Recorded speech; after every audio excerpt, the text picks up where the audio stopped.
Dans cette vidéo, nous allons parler des fonctions en escalier. Alors regardons une situation. Un parking ouvert de 8 heures à 20 heures pratique la tarification suivante. La première heure est gratuite. Pour toute heure supplémentaire, même partielle, il faut payer $1. Le maximum à payer est $8. Quand vous avez une situation de problème, comprenez très bien votre situation. Essayez de la reprendre dans vos propres mots. Alors là, je vais souligner les mots importants. Donc un parking ouvert de 8 heures à 20 heures, ça c'est très important.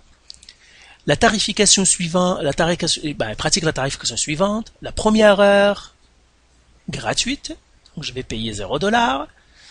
Pour toute heure supplémentaire, même partielle, il faut payer $1. Le maximum à payer, c'est $8. Alors, maintenant, qu'est-ce que ça veut dire ça? Ils me disent que le parking ouvre de 8 heures à 20 heures, ça c'est clair.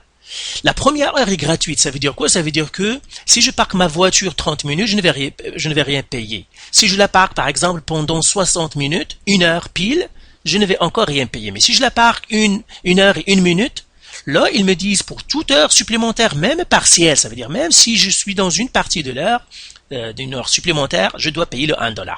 Donc si je parque ma voiture 1 heure et 5 minutes, je vais payer le $1. 1 heure et 1 minute, je vais payer le $1. Le maximum, c'est $8, donc ça c'est clair. Maintenant, la question c'est quoi? Tracer le graphique de cette situation. Alors, pour que je réponde à la question, pour que je trace le graphique, la première chose, c'est que je dois déterminer mes variables.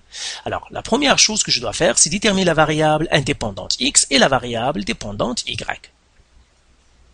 Alors, la variable indépendante x, que ça va être, d'après la situation, vous voyez que c'est clair, que c'est le nombre d'heures, et puis j'ai le coût parce qu'il me parle d'heures de parking, et puis de coût combien ça va me coûter. Et puisque le coût, combien ça va me coûter, dépend de combien d'heures j'ai parqué ma voiture, eh bien la variable indépendante c'est nombre d'heures, et la variable dépendante c'est le coût que ça va me coûter, le coût en dollars. Donc toujours, quand vous avez une situation de problème, vous devez identifier très bien vos variables. Maintenant je peux tracer mon graphique. Alors, je vais tracer mon graphique. Là, qu'est-ce qu'ils me disent? Je vais résumer ici. Ils me disent que le parking ouvre de 8 heures à 20 heures. Ça veut dire que je ne peux pas stationner ma voiture plus que 12 heures. Ils me disent aussi que première heure gratuite, ça veut dire que je vais payer $0. Heure supplémentaire, heure sup, je vais écrire ici supplémentaire, même partielle, je vais payer $1 de plus pour chaque heure. Et maintenant, et puis la dernière chose, c'est le maximum que je peux payer, c'est $8. C'est ça le maximum d'argent que je vais payer pour le parking. Donc vous voyez, j'ai résumé les informations de la situation, comme ça, je m'assure que j'ai bien compris ma situation. Maintenant, je vais le tracer avec notre couleur. Alors la première chose, ils me disent que la première heure est $0, donc là j'ai gradué mes axes, de 1, 2, 3 et la même chose ici. Et ils me disent que pour de 0 à 1 heure, je ne vais payer rien, c'est-à-dire $0. Et je vais mettre un point plein sur 1. Pourquoi? Parce que c'est l'extrémité. Et puis 0 ici, parce que 0, ça n'a pas de sens. Ça veut dire que je n'ai pas rien parqué, parce que j'ai parqué $0. Ça n'est pas 0 heure. Ça n'a pas de sens. C'est pour cela que je vais mettre un point rond pour dire que le 0 là, ce n'est pas dans ma situation. Mais si j'ai parqué 1 minute, je suis rentré dans le parking et puis là encore, je ne vais rien payer. Maintenant, si je vais parquer pour 1 heure, 1 minute, je dois payer $1. Donc, de 1 à 2, si j'ai parqué 2 heures, je vais payer encore $1, mais 1 heure, non.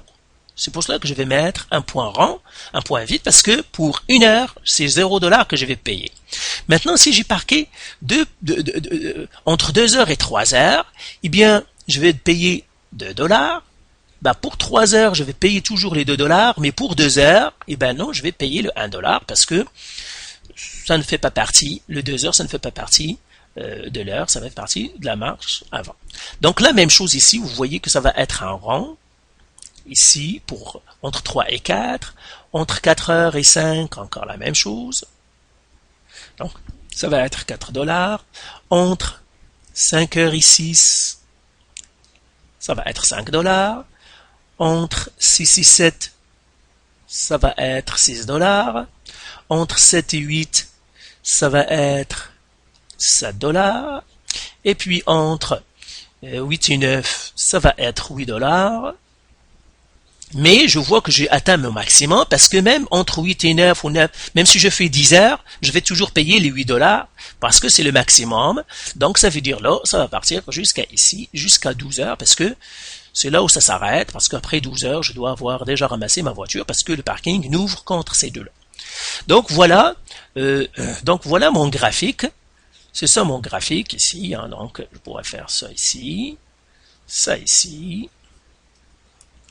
la même chose ici, la même chose ici, la même chose ici, comme ça, et comme ça. Alors ces fonctions-là, on les appelle des fonctions en escalier. Pourquoi? Parce que ça ressemble à des escaliers. Vous voyez que c'est un escalier. C'est pour ça qu'on les appelle les fonctions en escalier.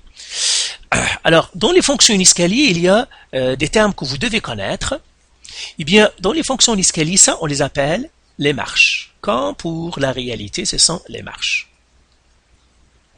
Donc tout ça, ce sont des marches, etc., etc. Ben, entre une marche à une autre, ça, on l'appelle un saut.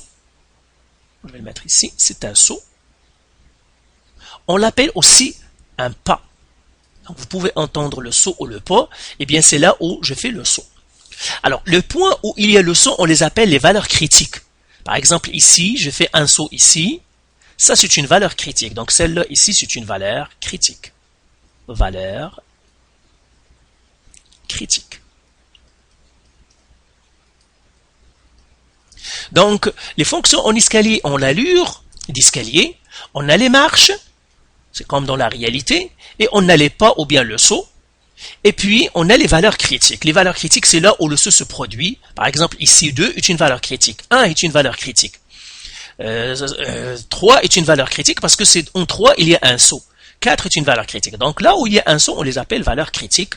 Et puis les marches. Ce qu'il faut encore retenir, c'est que dans les marches, on a toujours ceci. Pour les marches, c'est toujours soit qu'ils commencent par un point plein et puis ils finissent par un point. Commencent par un point vide et puis ils finissent par un point plein. Ou le contraire, ils peuvent commencer par un point plein et finir par un point vide. C'est toujours les marches. Vous pouvez avoir l'une ou l'autre. C'est correct. Les escaliers peuvent être montantes comme ils peuvent être descendantes, ou les deux. Par exemple, je pourrais avoir des escaliers qui montent, qui descendent, d'autres qui montent, qui descendent dans le même graphique. C'est correct. Donc voilà pour les fonctions en escalier, et voilà, on a tracé son graphique. La deuxième question, qu'est-ce qu'ils me disent dans la deuxième question? Donnez la règle de cette situation. Alors, on va donner la règle de cette situation. Alors, cette situation-là, on va appeler cette fonction-là x. Donc, je vais effacer ici tout simplement pour que ça me donne l'espace pour écrire. On va appeler ça la fonction f. Donc la règle, c'est tout simplement de dire f de x est égal à quoi? C'est ça la règle. Donc je vais faire f de x égale. Mais comme je vois ici, il n'y a pas qu'une seule règle, il y a plusieurs règles parce que vous voyez que c'est une fonction en escalier et chaque marche, en fait, ben, c'est une fonction constante à elle-même. Donc j'ai plusieurs fonctions dans une même fonction. C'est pour cela que je dois mettre ici une accolade comme ça. Et là, je dis, quand est-ce que je ne vais payer rien? Eh bien, c'est entre 0 et 1. Si x est entre 0 et 1, je ne vais rien payer. Ça veut dire, si le temps de parking est entre 0 et 1, je ne vais rien payer. Donc, je vais écrire ici 0. Si x est plus grand que 0, inférieur que 1. Mais regardez, parce que j'ai un point vide ici, donc là, ça va être strict. Mais puisque j'ai un point plein en 1, je vais faire inférieur ou égal. Parce que ça veut dire quoi? Ça veut dire, même si j'ai parqué 1 heure, pile, je vais payer 0. Maintenant, je vais payer 1 si x est entre 1 et 2. Vous voyez, je vais payer $1 si je parque entre 1 heure et 2 heures. Mais seulement en 1, j'ai un point vide. L'autre, j'ai un point plein. Donc, un point vide, ça veut dire, lui, ça va rester comme ça. L'autre, un point plein, ça va être inférieur ou égal. Et c'est la même chose pour 2. Si x est entre 2 et 3, la même chose, 3, si x est entre 3 et 4, ça va être 4, si x est entre 4 et 5, ça va être 5, si x est entre 5 et 6. Ça va être 6, 6x et entre 6 et 7. Et puis j'aurai 7, 6x et entre 7 et 8. Et là, regardez, parce que ça c'est la première marche, j'aurai $1, $2, $3, mais j'aurai $8. Ben pour tout, ça veut dire j'aurai $8, c'est le maximum. 6x est plus grand que 8. Ben, si j'ai stationné plus que 8 heures, si j'ai stationné plus que 8 heures, eh ben je vais payer quand même $8. Même si j'ai parqué 9 heures, je vais payer $8. Jusqu'à 12 heures, je vais payer $8. Donc voilà pour la règle de la fonction. Donc je vais mettre ici une accolade qui rassemble tout ici. Donc vous voyez la règle, c'est très simple. Je prends chaque marche et je dis quand il est entre quoi et quoi. Prenons par exemple l'exemple de 4. Eh ben je vois que 4 c'est entre 4 et 5. Je vais payer $4 si j'ai parqué entre 4 et 5. C'est ce qu'on a fait entre 4 et 5. Et je regarde les extrémités, toujours les bouts. Le premier bout ici, c'est un rang vide, ça veut dire c'est strict. L'autre il est plein, ça veut dire c'est un inférieur ou égal.